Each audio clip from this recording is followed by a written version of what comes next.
പിന്നെ നെക്സ്റ്റ് പറയുന്നത് liabilities of auditor ആണ്. ഓഡിറ്ററിൻ്റെ ലയബിലിറ്റീസ് ജസ്റ്റ് ഒന്ന് അറിഞ്ഞു നോക്കുക. സിവിൽ ലയബിലിറ്റി എന്ന് പറയുന്നത് നെഗ്ലിജൻസ്, എന്തെങ്കിലും ശ്രദ്ധക്കുറവ് കൊണ്ടുള്ള മിസ്റ്റേക്സ് കൊണ്ട് ഉള്ളതാണ് സിവിൽ ലയബിലിറ്റി. പിന്നെ ട്രസ്റ്റ് അങ്ങനത്തെ കാര്യങ്ങൾ ബ്രേക്ക് ചെയ്യുക, ഡ്യൂട്ടി ബ്രേക്ക് ചെയ്യുക, ഇതൊക്കെ സിവിൽ ലയബിലിറ്റി ആണ്. പിന്നെ ക്രിമിനൽ ലയബിലിറ്റി എന്ന് പറയുന്നത് ഇൻകം ടാക്സ് കാര്യങ്ങൾ എന്തെങ്കിലും ഇതാക്കി കൊടുക്കുക. പിന്നെ under chartered account non eligible as an auditor. Criminal liability under chartered accountant act 1945 non eligible person as A auditor. അതായത് ഓഡിറ്റർ അല്ലാതെ ഓഡിറ്റർ ആണെന്ന് പറഞ്ഞിട്ടുള്ളൊരു കാര്യങ്ങൾ ചെയ്യാം. അപ്പോൾ അതൊക്കെ ക്രിമിനൽ ലയബിലിറ്റി ആണ്. പിന്നെ നെഗ്ലിജൻസും ഫോൾസ് റിപ്പോർട്ടും അത് ക്രിമിനൽ ലയബിലിറ്റി ആണ്. പിന്നെ അതുപോലെ തേർഡ് പേഴ്സണ്, അതായത് ഷെയർ ഹോൾഡേഴ്സ്, ഇപ്പോൾ ഓഡിറ്റർ ചെയ്യുന്ന മിസ്റ്റേക്ക് കൊണ്ട് തേർഡ് പേഴ്സൺ എന്തെങ്കിലും വന്നാൽ അത് തേർഡ് പേഴ്സണൊക്കെ ലയബിലിറ്റിയായി മാറും. പിന്നെ അതുപോലെ തന്നെ പീനൽ കോഡ് പറയുന്നു criminal liability of auditor under Indian penal code. അപ്പോൾ ഇതൊക്കെ ജസ്റ്റ് ലയബിലിറ്റീസ് ആണ്.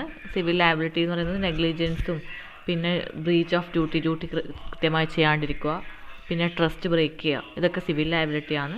ക്രിമിനൽ ലയബിലിറ്റി ആണെങ്കിൽ ഇൻകം ടാക്സ് ഡിപ്പാർട്ട്മെൻറ്റ് വക ഇതായിട്ടുണ്ടാവും. പിന്നെ സി എ അല്ലാത്തവർ സി എ എന്ന് പറയുന്നത് ഫോൾസ് റിപ്പോർട്ട് ആക്കുക. പിന്നെ തേർഡ് പാർട്ടിക്ക് ഉള്ള ലയബിലിറ്റീസൊക്കെ ക്രിമിനൽ ലയബിലിറ്റിയിൽ വരുന്നതാണ്.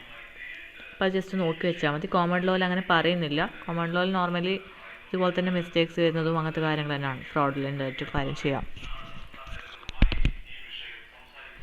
നെക്സ്റ്റ് എന്ന് പറയുന്നത് company auditor report. Auditor of a company is appointed to check the accounts and reports of the company. Mainly ഒരു ഓഡിറ്റർ എന്തിനു വേണ്ടിയിട്ട് അപ്പോയിൻറ്റ് ചെയ്യുന്നത്? ഓഡിറ്റ് റിപ്പോർട്ടാക്കാൻ വേണ്ടിയിട്ടാണ് ഓഡിറ്ററെ അപ്പോയിൻറ്റ് ചെയ്യുന്നത്. അപ്പോൾ ഒരു ഗുഡ് റിപ്പോർട്ടിൻ്റെ മെയിൻ ക്വാളിറ്റീസ് എന്തൊക്കെയാണെന്ന് വെച്ചാൽ എക്സിബിറ്റ് ട്രൂ ഫിനാൻഷ്യൽ പൊസിഷൻ, കൃത്യമായിട്ടുള്ള ഫിനാൻഷ്യൽ പൊസിഷൻ നമ്മൾ എക്സിബിറ്റ് ചെയ്യണം. പിന്നെ അതുപോലെ തന്നെ should be based on factual information, കൃത്യമായിട്ടുള്ള ഫാക്റ്റ് ബേസ്ഡ് ആയിരിക്കണം ഇൻഫർമേഷൻ ഉള്ളത്. പിന്നെ അതുപോലെ കൺവിൻസിങ് ആയിരിക്കണം, അൺബയസ്ഡ് ആയിരിക്കണം. അതായത് ഒരു പെർട്ടിക്കുലർ കമ്പനീനെ മാത്രം ഫോക്കസ് ചെയ്തിട്ട് ചെയ്യാൻ വേണ്ടി പാടില്ല. കൃത്യമായിട്ടുള്ള ട്രസ്റ്റി ഒരു റിപ്പോർട്ടായിരിക്കണം. പിന്നെ ഓവർ ലെങ്തി ആവാണ്ട് ഇരിക്കാൻ വേണ്ടി ശ്രദ്ധിക്കണം. ബ്രീഫായിട്ട് വേണം നമ്മൾ റിപ്പോർട്ട് പ്രിപ്പയർ ചെയ്യാൻ വേണ്ടിയിട്ട്. പിന്നെ അതുപോലെ തന്നെ should express the opinion of auditor, കമ്പനീൻ്റെ സ്റ്റേറ്റ് ഓഫ് അഫയേഴ്സിൽ ഓഡിറ്റർ ഒപ്പീനിയനും കൂടി അതിൽ പറയാൻ വേണ്ടി ശ്രമിക്കണം. ഇതൊക്കെയാണ് ഗുഡ് ക്വാളിറ്റി റിപ്പോർട്ടിൽ പറയുന്നത്. അതായത് ഓഡിറ്റർ എന്തിനു വേണ്ടിയിട്ട് അപ്പോയിൻറ്റ് ചെയ്യുന്നത്? കൃത്യമായിട്ട് കമ്പനീൻ്റെ പെർഫോമൻസ് അറിയാൻ വേണ്ടിയിട്ടാണ് ഓഡിറ്റ് റിപ്പോർട്ടിൽ ഉണ്ടാവുക. അപ്പോൾ അതിൻ്റെ ക്വാളിറ്റീസ് ഫിനാൻഷ്യൽ പൊസിഷൻ കൃത്യമായിരിക്കണം, പിന്നെ ഫാക്ച്വൽ ഇൻഫർമേഷൻ ബേസ്ഡ് ആയിരിക്കണം, അതായത് വൗച്ചേഴ്സും അതും എല്ലാം ബേസ്ഡ് ആയിരിക്കണം. കംപ്ലീറ്റ്ലി കിട്ടുന്ന ഡാറ്റ മാത്രമല്ല, അവർ കറസ്പോണ്ടിങ് വൗച്ചേഴ്സെല്ലാം ചെക്ക് ചെയ്യുന്നുണ്ടാവില്ലേ. പിന്നെ കൺവിൻസിങ് ആയിട്ടുള്ള റിപ്പോർട്ടായിരിക്കണം. പിന്നെ അൺബയസ്ഡ് ആയിരിക്കണം, നോട്ട് ലെങ്തി. പിന്നെ opinion affairs of the opinion അത് എക്സ്പ്രസ് ചെയ്യാൻ വേണ്ടി പറ്റണം. നെക്സ്റ്റ് എന്ന് പറയുന്നത് ചോദിക്കുന്ന ക്വസ്റ്റ്യൻ ആണ് ക്ലീൻ റിപ്പോർട്ട് അല്ലെങ്കിൽ പോസിറ്റീവ് റിപ്പോർട്ട്, അൺക്വാളിഫൈഡ് റിപ്പോർട്ട്, അതേപോലെ കൺവെൻഷണൽ റിപ്പോർട്ട്. അതായത് if auditor satisfied with affairs of the company, ഇപ്പോൾ ഓഡിറ്ററിന് ഒരു ഓർഗനൈസേഷൻ്റെ കംപ്ലീറ്റ് പെർഫോമൻസിൽ സാറ്റിസ്ഫൈഡ് ആണ്, അപ്പോൾ കൊണ്ടുവരുന്ന റിപ്പോർട്ടാണ് അല്ലെങ്കിൽ അപ്പോൾ പ്രിപ്പയർ ചെയ്യുന്ന റിപ്പോർട്ടാണ് ക്ലീൻ റിപ്പോർട്ട് എന്ന് പറയുന്നത്. സാറ്റിസ്ഫൈഡ് ആണെങ്കിൽ കൊണ്ടുവരുന്ന റിപ്പോർട്ടാണ് ക്ലീൻ റിപ്പോർട്ട്. പക്ഷേ ഇത് അൺക്വാളിഫൈഡ് റിപ്പോർട്ട് എന്നും പറയും. അൺക്വാളിഫൈഡും സാറ്റിസ്ഫൈഡ് ആവുമ്പോൾ ഉള്ള റിപ്പോർട്ടാണ് അൺക്വാളിഫൈഡ് റിപ്പോർട്ട്. അപ്പോൾ പേര് തമ്മിൽ മാറാൻ വേണ്ടി പാടില്ല. ക്ലീനും പോസിറ്റീവും അൺക്വാളിഫൈഡ് റിപ്പോർട്ടും എന്തായിരിക്കും? ഓഡിറ്റർ സാറ്റിസ്ഫൈഡ് ആണ് ഓർഗനൈസേഷൻ്റെ പെർഫോമൻസിൽ. Next qualified or negative report. Satisfied അല്ലെങ്കിൽ കൊണ്ടുവരുന്ന റിപ്പോർട്ടാണ് എന്തായിരിക്കും? ക്വാളിഫൈഡ് റിപ്പോർട്ട് എന്ന് പറയുന്നത്. ബാലൻസ് ഷീറ്റിലും പിന്നെ പ്രോഫിറ്റ് ആൻഡ് ലോസിലൊന്നും ഓഡിറ്റർ സാറ്റിസ്ഫൈഡ് അല്ല, അപ്പോൾ കൊണ്ടുവരുന്ന റിപ്പോർട്ടായിരിക്കും ക്വാളിഫൈഡ് ഓർ നെഗറ്റീവ് റിപ്പോർട്ട്. അപ്പോൾ അതൊന്ന് ഓർമ്മ വെക്കണം, മാറാൻ വേണ്ടി പാടില്ല. നെക്സ്റ്റ് എന്ന് പറയുന്നത് ഏതെല്ലാം സർക്കംസ്റ്റൻസിലാണ് നമ്മൾ ഈ ക്വാളിഫൈഡ് റിപ്പോർട്ട് ഇഷ്യൂ ചെയ്യുക. ക്വാളിഫൈഡ് റിപ്പോർട്ട് എന്ന് പറഞ്ഞാൽ എന്തായിരുന്നു? Negative report. ഏതെല്ലാം സർക്കംസ്റ്റൻസിലാണ് ഈ ക്വാളിഫൈഡ് റിപ്പോർട്ട് കൊണ്ടുവരിക? നോട്ട് സാറ്റിസ്ഫൈഡ് വിത്ത് അക്കൗണ്ട്സിലൊന്നും ഓഡിറ്റർ സാറ്റിസ്ഫൈഡ് അല്ലെങ്കിൽ ക്വാളിഫൈഡ് റിപ്പോർട്ട് കൊണ്ടുവരാം. അതായത് നെഗറ്റീവ് റിപ്പോർട്ട്, ഈ കമ്പനീൻ്റെ പെർഫോമൻസ് മോശമെന്നുള്ള രീതിയിലുള്ള റിപ്പോർട്ട് കൊണ്ടുവരാം. When he finds out the wrong treatment of transaction, ഏതെങ്കിലും ട്രാൻസാക്ഷൻ റോങ് ആയിട്ടുള്ള കണ്ടാൽ ക്വാളിഫൈഡ് റിപ്പോർട്ട് കൊണ്ടുവരാൻ വേണ്ടി പറ്റും.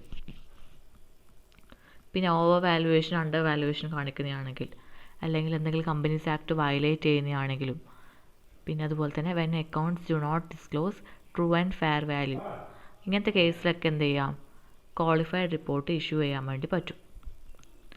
ഇനി ഈ ക്വാളിഫൈഡ് റിപ്പോർട്ടിൻ്റെ കോൺസിക്വൻസ് എന്തൊക്കെയാണെന്ന് ചോദിച്ചാൽ, ഇറ്റ് മേ ലീഡ് ടു നമ്മുടെ ഷെയറിൻ്റെ വാല്യൂസ് കംപ്ലീറ്റ്ലി കുറയാൻ വേണ്ടി തുടങ്ങും. അതുപോലെ തന്നെ non renewal of appointment of directors, പുതിയ ഡയറക്ടേഴ്സിനെ കൊണ്ടുവരിക, അങ്ങനത്തെ കാര്യങ്ങൾക്കൊക്കെ പ്രശ്നമായി മാറും. Appointment of investigation by central ഗവൺമെൻറ്റും ഇൻവെസ്റ്റിഗേഷൻ ടീമിനെ വെക്കാൻ വേണ്ടിയിട്ടുള്ള ചാൻസ് ഉണ്ടാവും. സോ ഓഡിറ്റ് റിപ്പോർട്ട് എന്ന് പറയുന്നത് it is simply an expression of opinion of financial statement. It is based on facts, estimates, assumption. Just ഒരു ഒപ്പീനിയനാണ്, ഫിനാൻഷ്യൽ സ്റ്റേറ്റ്മെൻറ്റ് ഒപ്പീനിയനാണ് ഓഡിറ്റ് റിപ്പോർട്ട് എന്ന് പറയുന്നത്.